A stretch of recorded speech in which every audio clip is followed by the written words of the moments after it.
তোমাদের হাতে পায়ে ধরে বলি, এরা আমার মেহমান। আমার সামনে মেহমানকে যদি, মেহমানের গায়ে যদি হাত দাও, এটা আমার অপমান হবে। মেহমানের সামনে আমাকে অপমান করবা না। তোমাদের যদি প্রয়োজন হয়, আমার মেয়ে আছে, তোমাদের কাছে বিয়ে দিয়ে দিব, তবু তাদের গায়ে হাত দিও। এরা কয় কি, মেয়েদের সাথে আমাদের কোনো সম্পর্ক নাই, আমরা হইলাম এই বদ অভ্যাসে পরিণত। হযরতে লূত পয়গম্বর খুব কষ্ট নিয়ে, হাইরে তোমাদের মধ্যে কি একটাও ভালো মানুষ নাই, সব কি খারাপ মানুষ?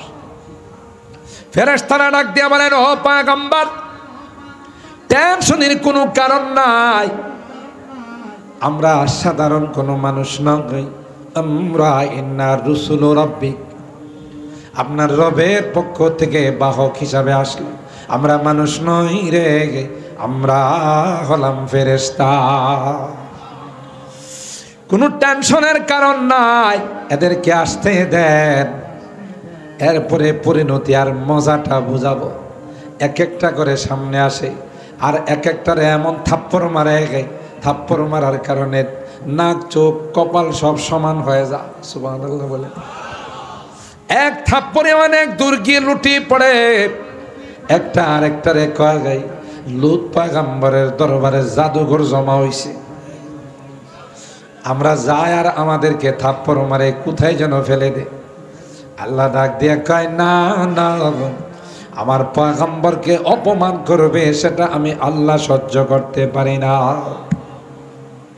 হযরতে নূহ পয়গম্বরের স্ত্রী ঘর সংসার করছে, কিন্তু নূহ পয়গম্বরের সঙ্গে তার অন্তরের কানেকশন ছিল না।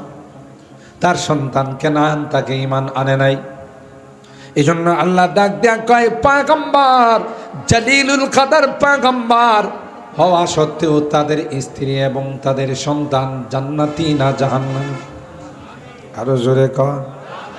চুকনা আরাত বিয়াত বেহুনার বোধ পয়গম্বর জাদিগি কদরাস নায়াফজুদ।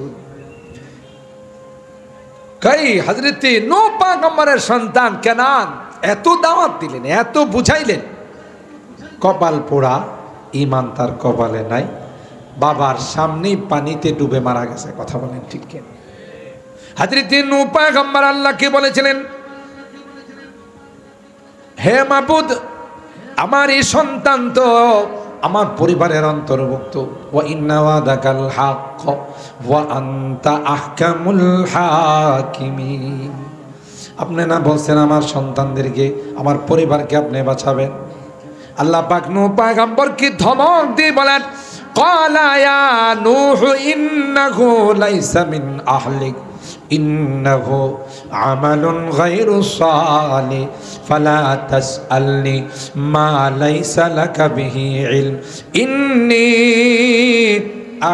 আউযু বিকা আন তাকুনা মিনাল জাহিলিন, ইন্নী উঈযু বিকা আন তাকুনা মিনাল জাহিলিন। আবার যদি বলবেন যে কেনান আপনার সন্তান, নবুয়তের দফতর থেকে নাম কাটা। আল্লাহু আকবার বলেন। আল্লাহর হাবিব বলেন, কুল্লু মুমিনিন তাকিয়িন নাকিয়িন ফাহুয়া আলী। কিয়ামত পর্যন্ত যত ঈমানদার মুত্তাকি পরেজগার হবে, এরাই আমার বংশধর। নবীদের বংশধর কোনো ব্লাড কানেকশনের নয়, ঈমানি সম্পর্ক যাদের সাথে, এরাই বংশধর হয়। বলেন যে বললেন, এজন্য আল্লাহ এই দুইটা শহরকে এত দামি বানাই দিয়েছে। সুবহানাল্লাহ। গোটা বিশ্বের মানুষ এই দুই দেশে যায়, দুই শহরে যায়, মক্কা এবং মদিনায়, তার পবিত্রতা অর্জন করার জন্য, পুণ্য অর্জন করার জন্য।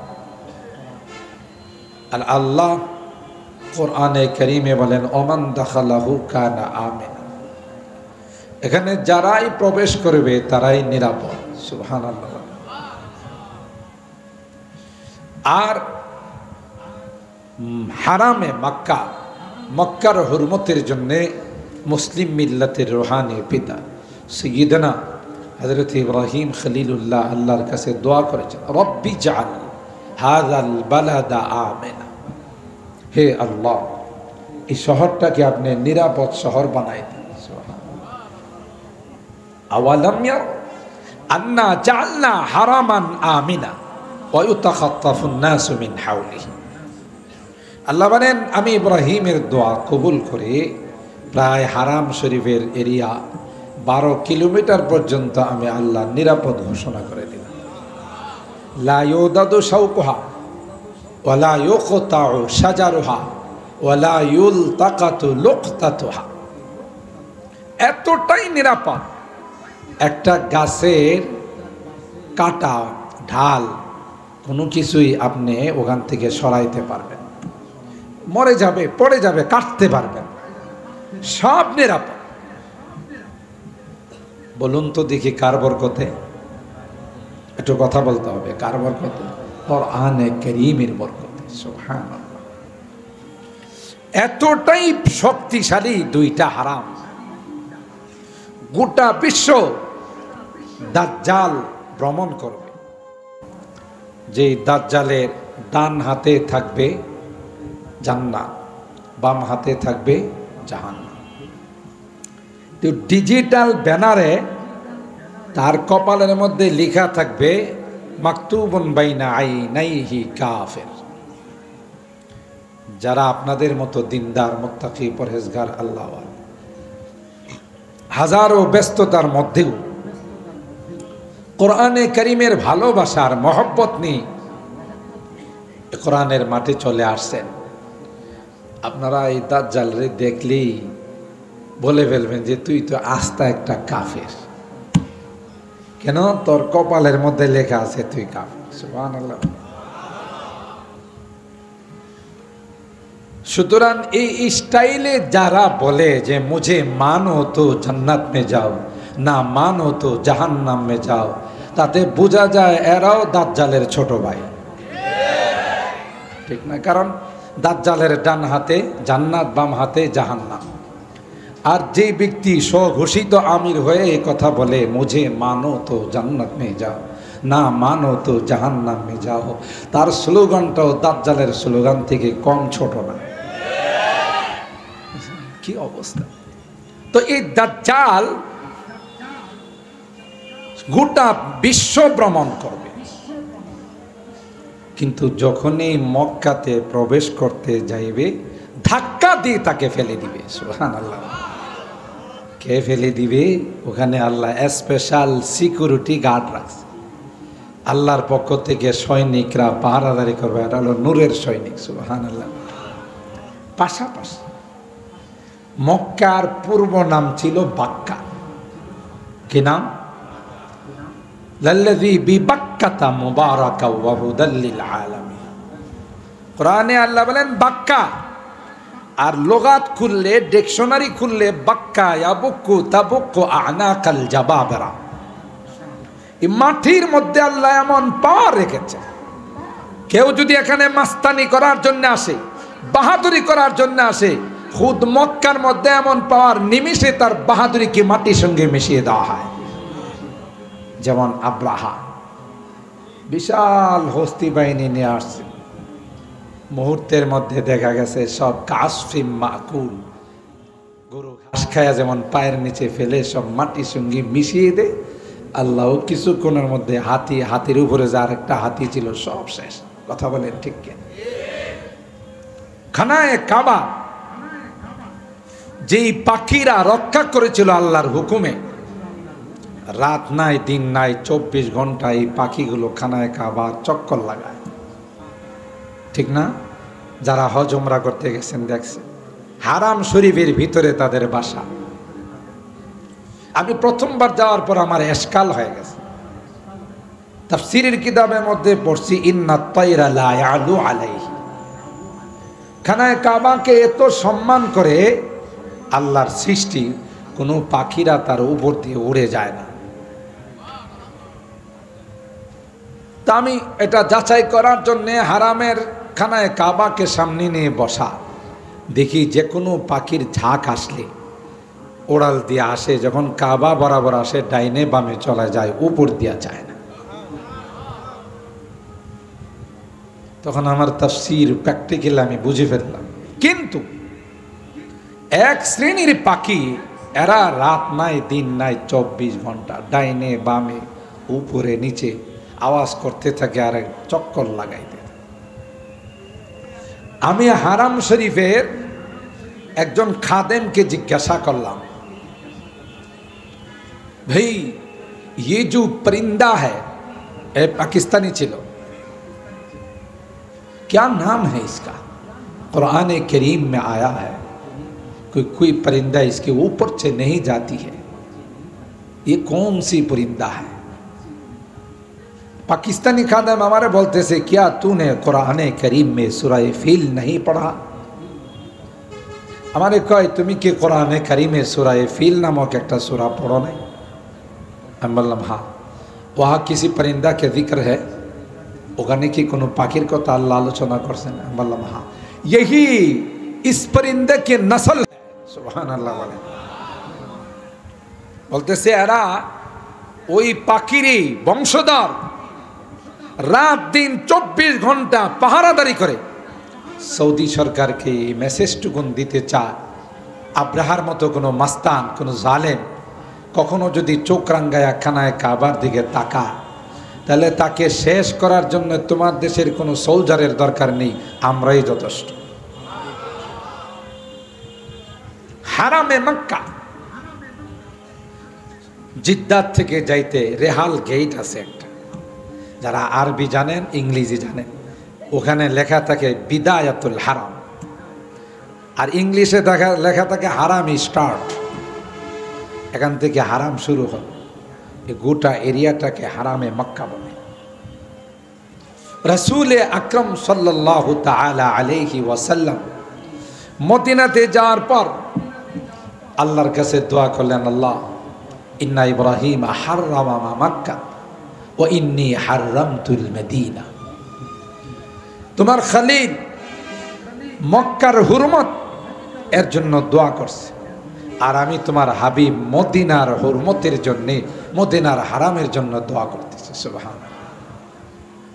এই জন্য সৌদি সরকার যারাই সরকারিভাবে সরকারের ক্ষমতায় আসে, দেশের ক্ষমতায় আসে, রাষ্ট্রীয় ক্ষমতায় আসে, ওদের সবচাইতে বড় উপাধি হলো খাদিমুল হারামাইন শরীফাইন, দুই হারামের খাদেম, সেবাকারী। এত দামি, এত মর্যাদাওয়ালা হয়ে গেল কার কারণে? বলেন ভাই, বলেন কার কারণে? কোরআনে কারীমের কারণে। এই কোরআনে কারীম এর সঙ্গে হাফেজে কোরআনদের সিনার সম্পর্ক, তাই না? হাফেজে কোরআনদেরকে আল্লাহ কোরআনে কারীমের কারণে এত মর্যাদা দিয়েছেন যে কম পক্ষে একজন হাফেজ 10 জনকে সুপারিশ করে আল্লাহর জান্নাতে নিয়ে যাবে। কোন 10 জন? যাদের উপরে জাহান্নাম ওয়াজিব হয়ে গেছে, ঠিক না? কারা যার সিনার মধ্যে 30 পারা কোরআন সংরক্ষণ করছে। বলুন তো এই পাওয়ারটা কিসের কারণে আসছে? বলুন। মাহে রমাদান সবচেয়ে দামি মাস, কি কারণে? লাইলাতুল কদর সবচেয়ে দামি রাত্র, কিসের কারণে? আমরা সবচেয়ে শ্রেষ্ঠ এবং দামি উম্মত, কিসের কারণে? কোরআনে কারীমের কারণে। ফালা উকসিমু বিমাওয়াকিন নুজুম ওয়া ইন্নাহু লাকসামুল লাউ তা'লামুনা আযীম ইন্নাহু লাকুরআনুন কারীম ফি কিতাবিম মাকনুন লা ইয়ামাসসুহু ইল্লাল মুতাহহারুন। আল্লাহ বলেন পৃথিবীর কোন মানুষের কালাম নাই, হলো আমার কালাম। এ পয়গম্বর যদি কোরআনে কারীমকে আমি আল্লাহ পাহাড়ের উপর নাজিল করে দিতাম, লারাআইতাহু খাশিআন মুতাসাদ্দিআম মিন খাশিয়াতিল্লাহ। পাহাড় কোরআনের ওজন বহন করতে পারত না, বিশাল বিশাল পাহাড় কোরআন নাযিল করার কারণে টুকরো টুকরো হয়ে যেত। সুবহানাল্লাহ জোরে বলে। পারা জিসকি লহন সে तूरे खुदा होने को है गई, पारा जिसकी लहन से तूरे खुदा होने को है जिससे खाशियान मुतसद्दिआन होने को है। पहाड़ के बल्लम पहाड़ कुरान बनी रह गई, पहाड़ राजी है नहीं। सात आसमान के बल्लम कुरान बहन कुर्बानी, सात आसमान राजी হয় নাই, सात जमीन राजी হয় নাই। মানব জাতিকে বললাম কোরআন বহন কুরবানি, মানব জাতি বলতে দেরি হয়, কোরআন বহন করতে দেরি হয় না। ইন্না আরাদনাল আমানাতা আলাস সামাওয়াত على السماوات والأرض والجبال فأبين أن يحملنها وأشفقن منها وحملها الإنسان। সাত আসমান রাজি হয় নাই, সাত জমিন রাজি হয় নাই, পাহাড় পর্বত রাজি হয় নাই, আমাদেরকে বলতে দেরি হয়, কোরআন বহন করতে দেরি হয় না। এই জন্য আল্লাহ মহব্বতের দুইটা গালি দিয়েছেন, ইন্নাহু কানা যালুমান জাহুলা। জালুম সিগায়ে মুবালাগা, সাধারণ জালেম না তোরা, বড় রকমের জালেম। সাধারণ অশিক্ষিত না, বড় রকমের অশিক্ষিত। একটা বার চিন্তাও করলি না যে কোরআন আসমান নিতে রাজি হলো না, জমিন নিতে রাজি হলো, বিশাল বিশাল পর্বতমালা পাহাড় পর্বত নিতে রাজি হলো না। কোন সাহসে তোমরা রাজি হলে? এই জন্য মহব্বতের দুইটা গালি দিয়েছেন আল্লাহ। আমরা বলি আল্লাহ আমরাও জানি তোমার কালাম, এই কালাম বহন করার ক্ষমতা আমাদের না গাই, তবে এটাও জানি রে গাই আমরা যদি রাজি হয়ে যাই, কুদরতি হাত দিয়ে তুমি কোরআনকে ধরে রাখবা। আল্লাহ আমরা দুর্বল জাতি,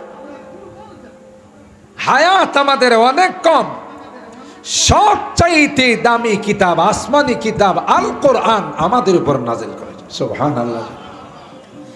পৃথিবীর কোন গ্রন্থের আসমানি কিতাবের জিম্মাদারি আল্লাহ নেন নাই।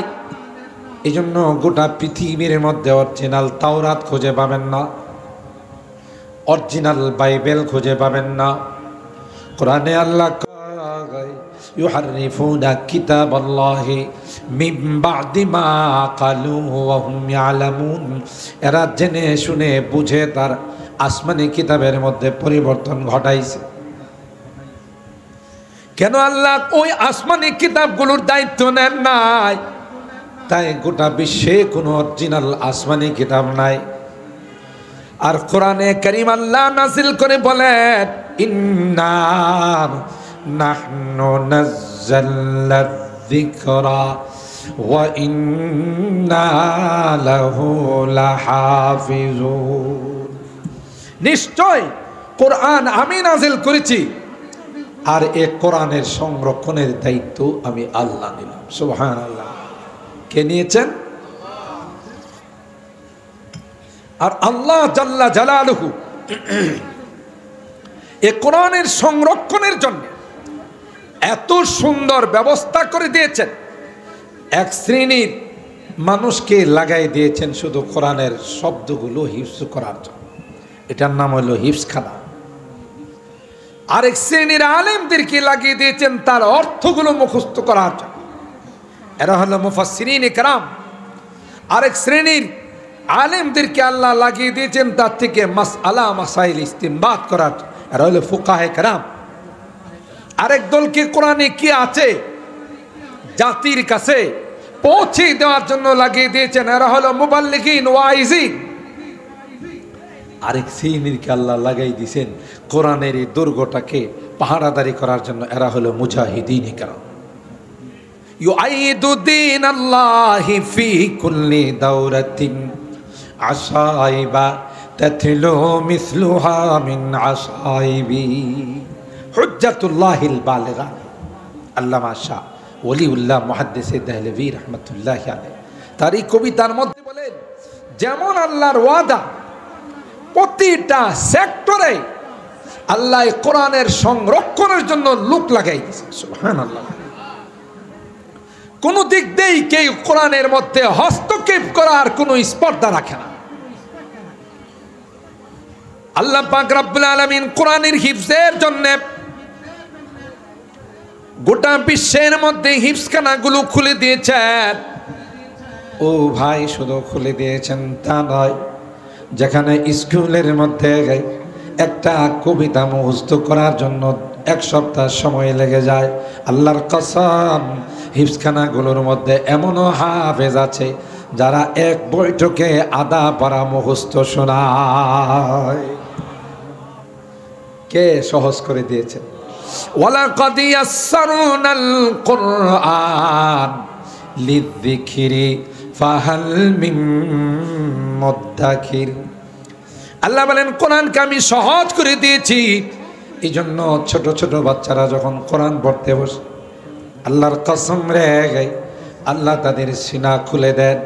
এক বৈঠকের মধ্যে কোনো কোনো হাফেজ আছে এক পারাও সবক শোনাই ফেলায়। কে করছেন এটা? সুতরাং আল্লাহ কয়, যেমন আমি দায়িত্ব নিয়েছি এই কোরআনের সংরক্ষণের দায়িত্ব নিয়েছি, লক্ষ লক্ষ নয় কোটি কোটি হাফেজ বানায়া পৃথিবীর মধ্যে ছেড়ে দিয়েছি। কোরআনের দুশ্মনরা যদি চেষ্টা করে কোরআনকে অফ করে দেওয়ার জন্যে, কোরআনকে পৃথিবী থেকে বিদায় করে দেওয়ার জন্য, আল্লাহর কসম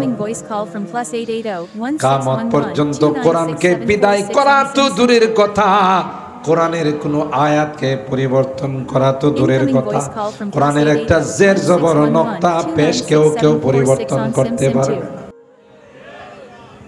জোরে বলেন ঠিক কিনা?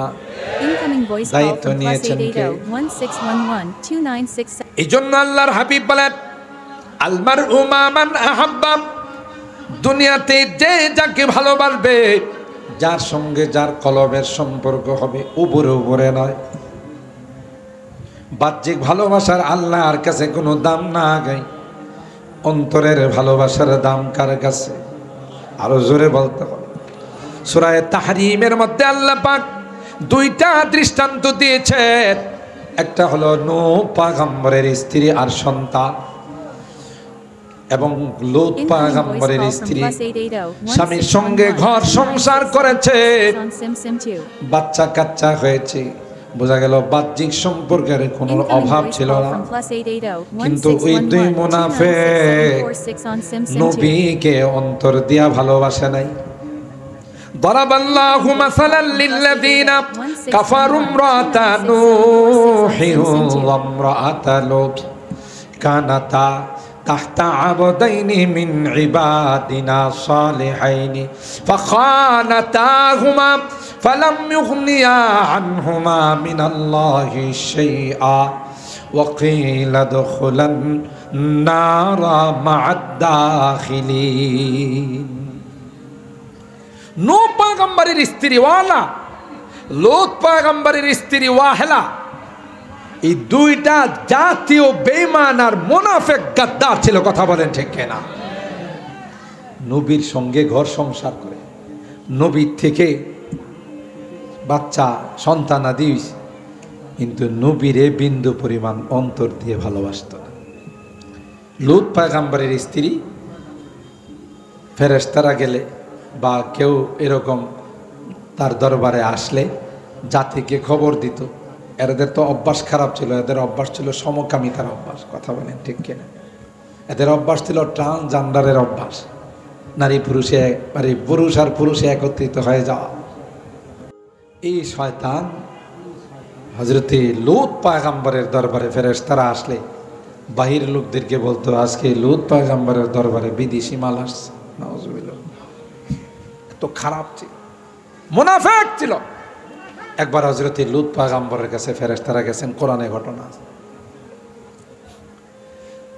এদেরই খবর দিয়ে দিয়েছে ওনার স্ত্রী বাহিরে। এই লূত পয়গম্বরের জাতি তাদের গায়ে হাত দেওয়ার জন্য অসৎ উদ্দেশ্যে তাদের দিকে আসতেছে। তখন হযরতে লূত পয়গম্বর তাদেরকে বলছেন, হাউলাই বানাতি হুন্না আতহারু লাকুম ফাত্তাকুল্লাহা ওয়ালা তুখজুনি ফি যায়ফি আলাইসা মিনকুম রাজুলুর রশীদ। দেখো, তোমাদের হাতে পায়ে ধরে বলি, এরা আমার মেহমান। আমার সামনে মেহমানকে যদি, মেহমানের গায়ে যদি হাত দাও, এটা আমার অপমান হবে। মেহমানের সামনে আমাকে অপমান করবা না। তোমাদের যদি প্রয়োজন হয়, আমার মেয়ে আছে, তোমাদের কাছে বিয়ে দিয়ে দিব, তবু তাদের গায়ে হাত দিও। এরা কয় কি, মেয়েদের সাথে আমাদের কোনো সম্পর্ক নাই, আমরা হইলাম এই বদ অভ্যাসে পরিণত। হযরতে লূত পয়গম্বর খুব কষ্ট নিয়ে, হাইরে তোমাদের মধ্যে কি একটাও ভালো মানুষ নাই, সব কি খারাপ মানুষ? ফেরেশতারা ডাক দিয়া বলেন, ও পয়গম্বর, টেনশনের কোনো কারণ নাই, আমরা সাধারণ কোনো মানুষ নই, আমরা ইন্না রুসুল রাব্বিক, আপনার রবের পক্ষ থেকে বাহক হিসাবে আসলো, আমরা মানুষ নই রে, আমরা হলাম ফেরেশতা। কোনো টেনশনের কারণ নাই, এদেরকে আসতে দেন, এরপরে পরিণতি আর মজাটা বুঝাবো। এক একটা করে সামনে আসে, আর এক একটারে এমন থাপ্পড় মারে, থাপ্পড় মারার কারণে নাক চোখ কপাল সব সমান হয়ে যায়। সুবহানাল্লাহ বলে। এক থাপ্পড়ে অনেক দূর গিয়ে লুটিয়ে পড়ে। একটা আরেকটারে কয়া যায়, লূত পয়গম্বরের দরবারে জাদুঘর জমা হইছে, আমরা যাই আর আমাদেরকে থাপ্পড় মারে কোথায় যেন ফেলে দে। আল্লাহ ডাক দিয়ে কয়, না না, আমার পয়গম্বরকে অপমান করবে, সেটা আমি আল্লাহ সহ্য করতে পারি না। হযরতে নূহ পয়গম্বরের স্ত্রী ঘর সংসার করছে, কিন্তু নূহ পয়গম্বরের সঙ্গে তার অন্তরের কানেকশন ছিল না। তার সন্তান কেনান তাকে ঈমান আনে নাই। এই জন্য আল্লাহ ডাক দেয়া কয়, পয়গম্বর জলিলুল কদর পয়গম্বর হওয়া সত্ত্বেও তাদের স্ত্রী এবং তাদের সন্তান জান্নাতি না জাহান্নামী? আরো জোরে কর। চুকনা আরা তবিয়ত বেহুনর বোধ পয়গম্বর জাদিগি কদরাস নায়াফজু। কই হযরতে নূহ পয়গম্বরের সন্তান কেনান এত দাওয়াত দিলেন, এত বুঝাইলেন, কপাল পোড়া, ঈমান তার কপালে নাই, বাবার সামনেই পানিতে ডুবে মারা গেছে। কথা বলেন ঠিক কি? হযরতে নূহ পয়গম্বর আল্লাহকে বলেছিলেন, হে মাবুদ, আমার এই সন্তান তো আমার পরিবারের অন্তর্ভুক্ত, ওয়া ইন্না ওয়াদাকাল হক ওয়া আনতা আহকামুল হাকিমিন। আপনি না বলছেন আমার সন্তানদেরকে, আমার পরিবারকে আপনি বাঁচাবেন? আল্লাহ পাক নূহ পয়গম্বরকে ধমক দিয়ে বলেন, ক্বালা ইয়া নূহ ইন্নাহু লাইসা মিন আহলিক ইন্নাহু আমালুন গায়রু সালিহ ফালা তাসআলনি মা লাইসা লাকা বিহি ইলম ইন্নী আউযু বিকা আন তাকুনা মিনাল জাহিলিন ইন্নী উঈযু বিকা আন তাকুনা মিনাল জাহিলিন। আবার যদি বলবেন যে কেনান আপনার সন্তান, নবুয়তের দফতর থেকে নাম কাটেন। আল্লাহু আকবার বলেন। আল্লাহর হাবিব বলেন, কুল্লু মুমিনিন তাকিয়িন নাকিয়িন ফাহুয়া আলী। কিয়ামত পর্যন্ত যত ঈমানদার মুত্তাকি পরেজগার হবে, এরাই আমার বংশধর। নবীদের বংশধর কোনো ব্লাড কানেকশনের নয়, ঈমানি সম্পর্ক যাদের সাথে, এরাই বংশধর হয়। বলেন যে বললেন, ফালাম ইগনিয়া আনহুমা মিনাল্লাহি শাইআ ওয়া কিলা দুখুলান নার মা'আদ দাখিল। উভয় জাহান্নামে যাবে। নবীর সন্তান, নবীর পরিবার হওয়া সত্ত্বেও যাবে কোথায়?